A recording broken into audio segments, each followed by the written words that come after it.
Hi, I'm Dr. Montagna. This is going to be a series on Candida. We're going to break this up into 8 different sections because this subject is so complex. Candida truly is involved in so much of chronic illness that's why the subtitle is the root of almost all sickness. It's a part of much chronic illness that's out there. So as we go through this, I'm going to try and make this really interesting. The first section is going to be an introduction on symptoms, contributing factors, and simplistically what Candida feeds on. Second section is going to be on normal flora or microbiota, what's normal, what's pathological, and what causes the normal flora to become pathological. After that, we're going to go over physiology. Physiology is one of the most ignored subjects in chronic illness that there is out there. We have to understand what's going on before we can start to address it. And this is just the microscopic changes that are going on inside of the gut with the flora, how the little changes make such huge problems. After that, the next section, the fourth section, will be on induced toxicity and how that creates different responses throughout the body. Following that, we're going to have the biggest section on hormonal dysregulation. It's huge what happens with the toxicity into our hormonal regulation system, and what that does is it really turns people's lives upside down. Hormones are called the second messenger system in our body, and when that starts to get disrupted, our body just loses its plumb line on how to work. So that's going to be a really big section. After that, we go on the gut-brain axis, another way that the microbiota, Candida especially, dysregulates our body and makes it so it doesn't function properly. Next section will be a shorter one on Candida cancer connection, and the last one on treatment complications. Basically, this is going to cover why so many of the treatment protocols out there really don't work. So stick around, we're going to make this real interesting. So we start off with this one. So when we go over the symptoms, some people know a fair amount of these.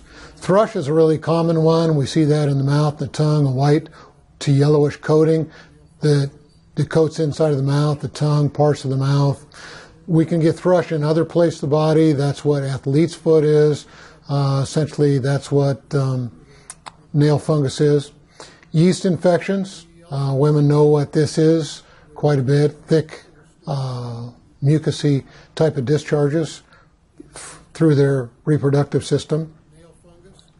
We also will see that with mucus over stools when it's fairly bad in the yeast form down in the colon. Nail fungus is a pretty common one. Nail fungus usually a sign of fungal issues going on inside. Digestive problems is a really big one.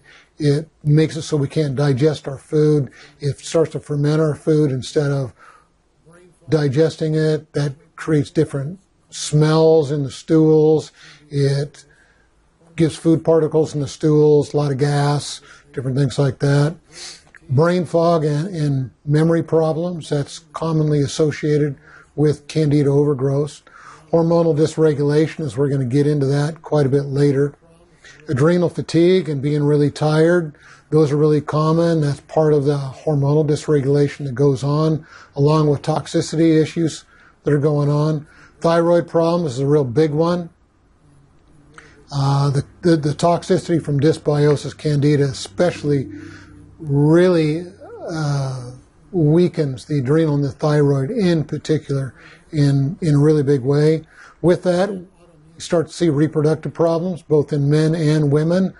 There's not a lot of difference between men and women in the reproductive arena, and we're going to go over that later. And autoimmunity. Candida has a big issue with autoimmune problems. The contributing factors with this are NSAIDs, your non-steroidal anti-inflammatories you can buy over the counter. Those start to create bleeding within the gut. They disrupt the normal biota and allow pathogenic things to start to grow. Antibiotics are really big in that. Some of the stronger broad-spectrum antibiotics now, you take one dose and it can destroy your whole microbiota, the good side of that.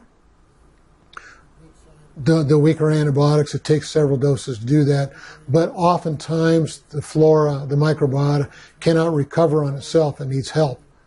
Alcohol, larger degrees of alcohol consumption will do this also, and basically anything with the alcohol use, anything that creates a fair amount of calories coming in that has no nutrients will really disrupt the whole integrity of the gut.